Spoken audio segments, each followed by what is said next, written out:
नमस्ते दोस्तों। खूब पूजा पाठ करने के बाद भी घर में बरकत क्यों नहीं है?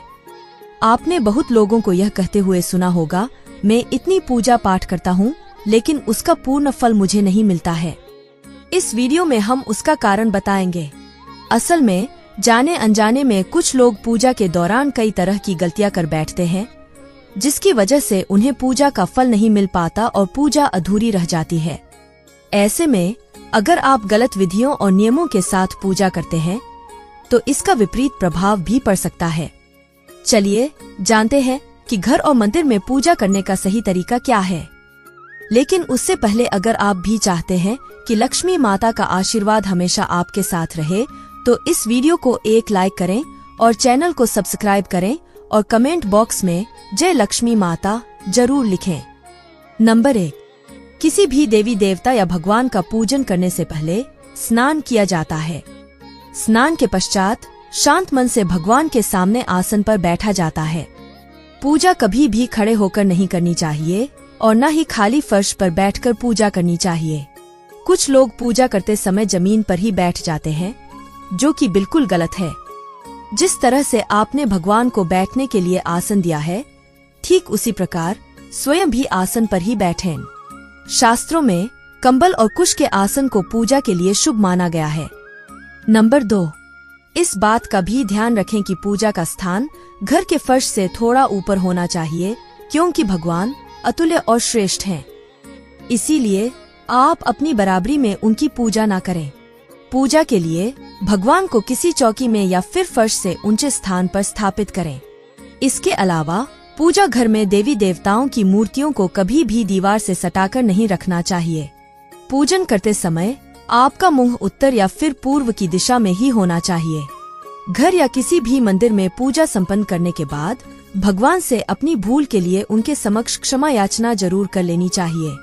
इससे परमात्मा आपके द्वारा जाने अनजाने में की गई गलती को क्षमा करते हैं और आशीर्वाद देते हैं।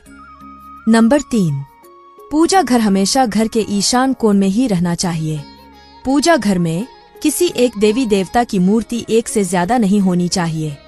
घर के मंदिर में किसी भी भगवान की मूर्ति 9 इंच या 22 सेंटीमीटर से छोटी होनी चाहिए। इससे बड़ी प्रतिमा घर में रखना शुभ नहीं माना जाता।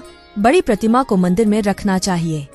अपने बेडरूम में कभी भी पूजा घर स्थापित ना करें और रात्रि के समय अपने पूजा घर को पर्दे से ढक कर रखें और पूजा घर में काम में आने वाली सभी चीजें जैसे शंख, घंटी, प्रसाद के बर्तन, दीपक, शिवलिंग, जनेऊ और भगवान शालिग्राम को साफ सुथरे कपड़े पर रखना चाहिए। ऐसा नहीं करने पर हर रोज पूजा पाठ करने के बाद भी आपको उचित फल नहीं मिल पाता है। नंबर 4, शास्त्रों में उल्लेख है कि घर या मंदिर कहीं पर भी यदि आप सूर्यास्त के बाद रात के समय पूजा करते हैं तो इस समय ना तो शंख बजाना चाहिए और ना ही घंटी बजानी चाहिए। ऐसा माना जाता है कि सूर्यास्त के बाद देवी देवता शयन के लिए चले जाते हैं और ऐसे में उन्हें जगाना सही नहीं माना जाता। इसीलिए इस बात का सदैव ध्यान रखें कि सूर्यास्त के बाद घंटी और शंख बिल्कुल ना बजाएं। नंबर 5, अक्सर लोग पूजा करते समय सिर्फ धूप जलाते हैं, लेकिन यह गलत है। किसी भी देवी देवता की पूजा करने से पहले दीपक जलाना अनिवार्य माना जाता है। ऐसी मान्यता है कि दीपक भगवान के प्रति हमारी भक्ति भाव, हमारे द्वारा चढ़ाया गया प्रसाद, धूप और अन्य कार्यों का साक्षी होता है। अगर आप पूजा करने से पहले दीपक नहीं जलाते हैं तो भगवान तक आपकी प्रार्थना कभी नहीं पहुंचती है।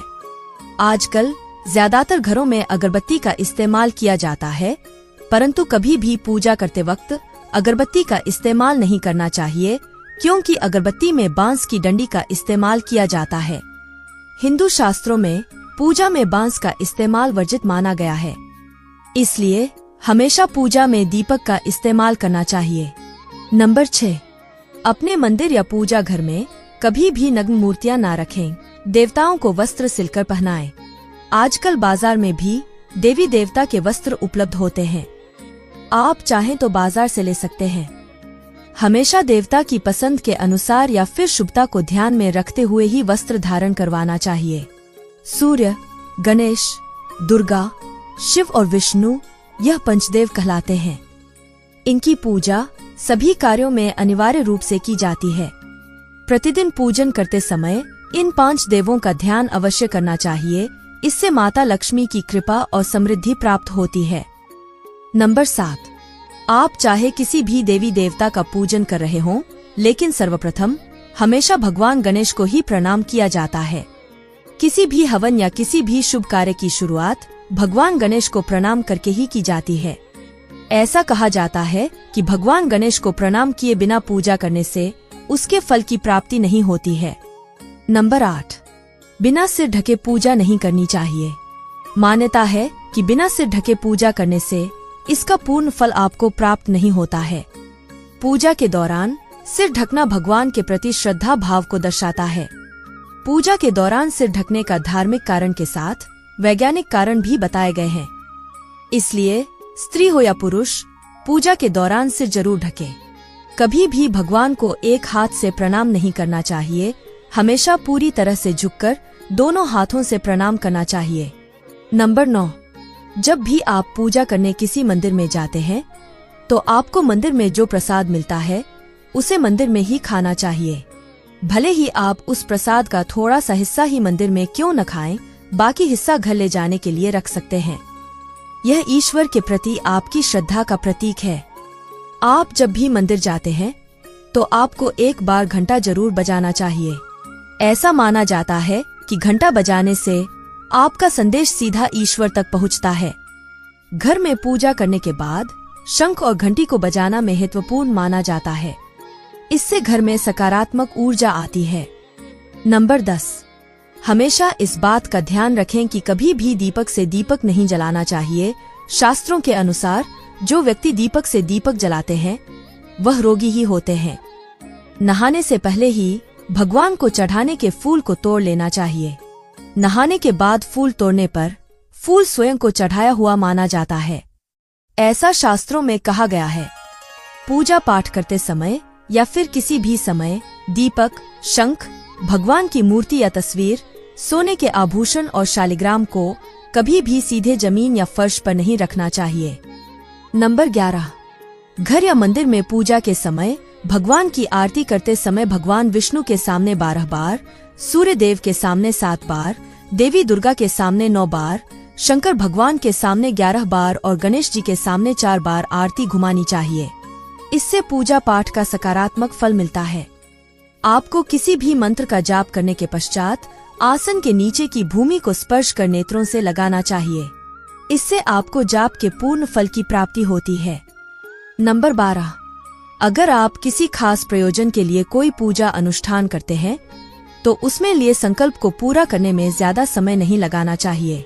अगर आपने कहीं किसी को दान करने का संकल्प लिया है तो उसे जितनी जल्दी हो सके पूरा कर देना चाहिए। संकल्प को पूरा करने में देरी से पूजा अनुष्ठान का पूरा लाभ नहीं मिल पाता है। नंबर 13, किसी को भी कोई वस्तुदान या दक्षिणा हमेशा दाहिने हाथ से ही देनी चाहिए। एकादशी, अमावस्या, कृष्ण चतुर्दशी, पूर्णिमा व्रत तथा श्राद्ध के दिन बाल और दाढ़ी नहीं बनानी चाहिए। जिन लोगों का यज्ञोपवीत संस्कार हो चुका है उन्हें बिना जनेऊ पहने पूजा पाठ या किसी भी तरह का अनुष्ठान नहीं करना चाहिए, क्योंकि बिना जनेऊ उदाहरण किए जो भी धार्मिक कार्य किया जाता है वह निष्फल हो जाता है। नंबर 14, सभी हिंदू घरों में पूजा पाठ या अन्य धार्मिक कार्य में इस्तेमाल करने के लिए गंगाजल रखा जाता है। लेकिन क्या आपको पता है कि प्लास्टिक की बोतल में या किसी अपवित्र धातु के बर्तन जैसे कि एल्यूमिनियम और लोहे के बने बर्तन में गंगाजल नहीं रखना चाहिए। गंगाजल तांबे के बर्तन में रखना शुभ रहता है। नंबर 15, अगर आप पूजा करने के लिए मंदिर जा रहे हैं तो आपको हमेशा घर से लोटे में जल ले जाना चाहिए। कभी भी मंदिर में रखे जल से ईश्वर का जलाभिषेक नहीं करना चाहिए। जब भी आप जल चढ़ाकर मंदिर से वापस आएं, तब आपको ध्यान देना है कि जल का लोटा कभी भी खाली घर वापस ना लाएं। यदि आप जल भरकर मंदिर से वापस लोटा लाते हैं तो इससे शुभ फलों की प्राप्ति होती है। नंबर 16, हर रोज लक्ष्मी स्तोत्र या कनकधारा स्तोत्र का पाठ अवश्य करना चाहिए। यह धन प्राप्ति और धन संचय करने में विशेष फलदायी माना जाता है। यह एक चमत्कारिक स्तोत्र है जिसके पाठ से माता लक्ष्मी की आप पर कृपा बनी रहती है। इस स्तोत्र की खासियत यह है कि यह किसी भी विशेष माला या पूजा पाठ की मांग नहीं करता है। पूजा अर्चना करने के बाद आप इनका पाठ कर सकते हैं। नंबर 17। वास्तुशास्त्र के अनुसार बहुत से लोगों में आदत होती है कि खाना खाते समय पढ़ाई या काम की चीजें करते हैं। यह बहुत अशुभ माना जाता है। यह आपके धन के साथ साथ कई चीजों के लिए नुकसानदायक साबित हो सकता है। खाने खाते ही पाचन क्रिया शुरू हो जाती है। अगर आप खाते समय पढ़ाई या फिर काम करते हैं तो इसका असर आपकी पाचन शक्ति पर भी पड़ता है, जिससे स्वास्थ्य संबंधी कई समस्याएं बननी शुरू हो जाती हैं। इसलिए आप इस आदत से बचें। दोस्तों, अगर आपको हमारी यह जानकारी अच्छी लगी हो तो वीडियो को एक लाइक जरूर करें और अपने दोस्तों के साथ शेयर करें। चैनल को सब्सक्राइब करना न भूलें ताकि आपको हमारे नए वीडियो की नोटिफिकेशन मिलती रहे। वीडियो देखने के लिए आपका धन्यवाद। जय श्री राम, जय बजरंग बली।